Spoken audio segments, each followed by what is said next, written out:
Belakangan ini ada beberapa statement dari petinggi-petinggi partai politik.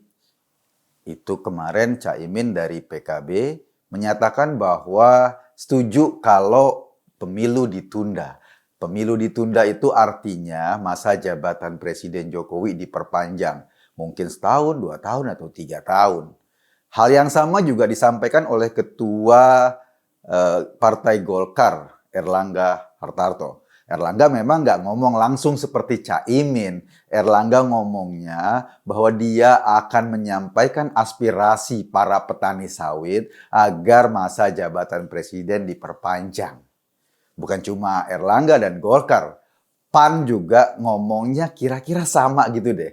Kalaupun nggak langsung membawa aspirasi masyarakat dan lain-lain. Sementara Nasdem yang tadinya kayaknya nggak setuju, tiba-tiba ada statement ingin mempertimbangkan perpanjangan masa jabatan presiden. Buat saya ini agak seru karena banyak partai pada saat yang bersamaan ngomong dengan tema yang sama. Sikap PDIP kemudian jelas menunjukkan warna yang berbeda. PDIP kayaknya menolak kalau dengan alasan-alasan tertentu masa jabatan diperpanjang atau pemilu ditunda. Sementara Gerindra belum clear sih sikapnya. Saya nggak tahu bagaimana sikap PKS dan Demokrat. Tapi yang menarik adalah bahwa sedang ada orkestrasi politik untuk menunda pemilu. Itu artinya untuk memperpanjang masa jabatan presiden. Kabarnya ada yang bilang nantilah pemilu pada tahun 2027. Ada yang bilang tahun 2026. Saya nggak tahu. Tapi pada intinya memperpanjang masa jabatan presiden itu sama dengan menunda pemilu. Jadi kata-kata pemilu ditunda itu sebetulnya sama dengan memperpanjang masa jabatan presiden. Pertanyaannya memang begini, kenapa partai-partai kok cenderung kepingin pemilu ditunda? Kan ketika pemilu mereka harus bertarung. Mereka harus fight memperebutkan kursi-kursi di legislatif. Kalau mereka bertarung, mereka butuh energi, mereka butuh dana, mereka butuh persiapan yang matang. Belum tentu kepilih kalau jadi anggota dewan. Belum tentu suaranya cukup sehingga bisa masuk lagi di DPR. Kalau suaranya kurang dari electoral threshold, mereka akan terdegradasi. Mereka nggak akan masuk lagi dalam perputaran politik nasional. Ini yang menarik. Dengan pemilu ditunda kan berarti ada penambahan jabatan anggota DPR. Ada penambahan jabatan yang tadinya mereka harus fight lagi, berkampanye, merayu masyarakat untuk memilih mereka. Jadi ada perpanjangan. Kalau 3 tahun, mereka akan mendapatkan fasilitas selama 3 tahun itu juga. Jadi ini nggak semata-mata soal masa jabatan presiden diperpanjang. Ini juga memperpanjang masa jabatannya sendiri sebetulnya. Itu yang saya tangkap dari statement para ketua partai ini untuk menunda pemilu atau untuk memperpanjang masa jabatan presiden. Yang kedua, kalau saya sih selalu fokus pada konstitusi atau Undang-Undang Dasar 1945. Undang-Undang Dasar Pasal 7 jelas mengatakan bahwa masa jabatan presiden itu 5 tahun dan bisa dipilih sekali lagi. Artinya cuma 2 periode. Dan itu clear disebutkan 5 tahun. Jadi kalau ada penambahan masa jabatan presiden, kalau ada penundaan pemilu, artinya langkah yang penting untuk dilakukan atau langkah pertama yang harus dilakukan adalah amandemen Undang-Undang Dasar.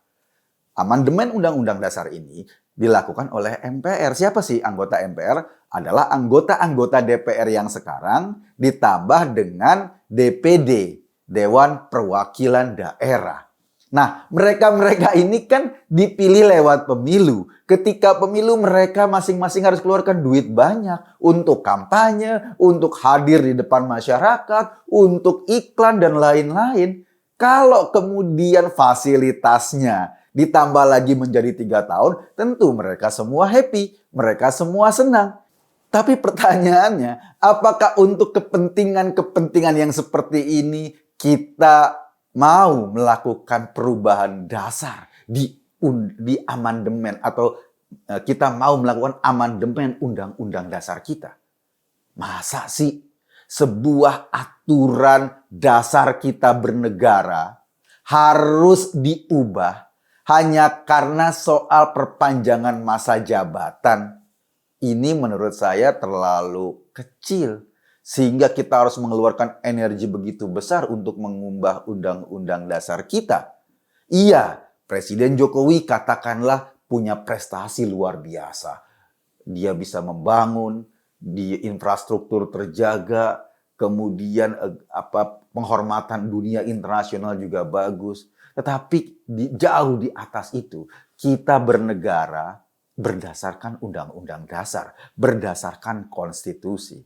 Saya khawatir kalau hanya persoalan perpanjangan masa jabatan presiden, kita harus mengubah konstitusi kita. Karena alasannya sederhana. Alasannya bukan hal yang substantif.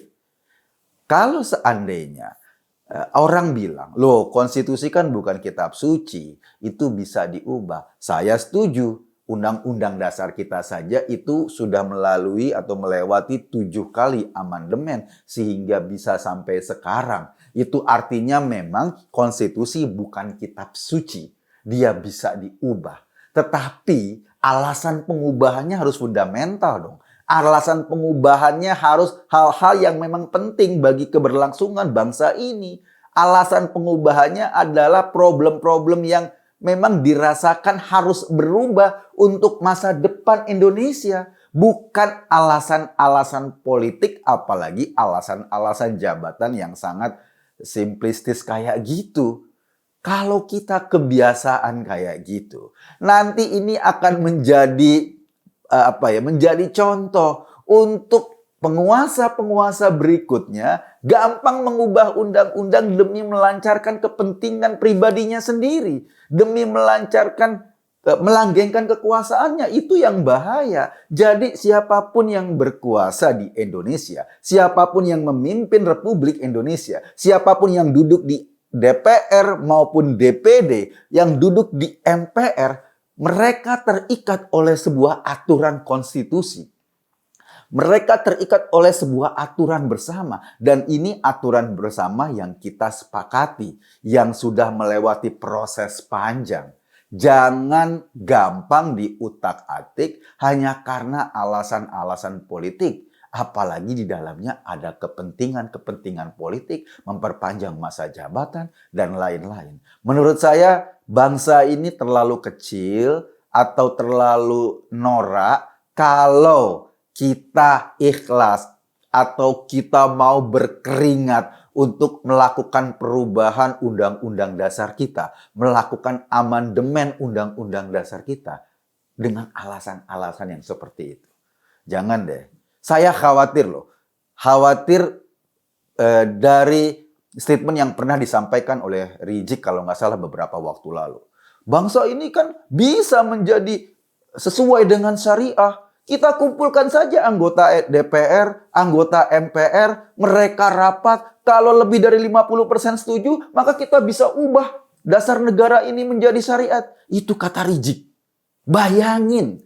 Kalau kebiasaan kita mengubah undang-undang ini hanya karena persoalan-persoalan simplistis, apa yang dinubuatkan Rizik, apa yang dihayalkan oleh Rizik, bukan tidak mungkin kejadian. Kenapa? Karena contohnya untuk menambah masa jabatan saja, kita bisa mengubah undang-undang dasar. Jadi, mari sama-sama gue pikir kita harus bermain sesuai dengan konstitusi.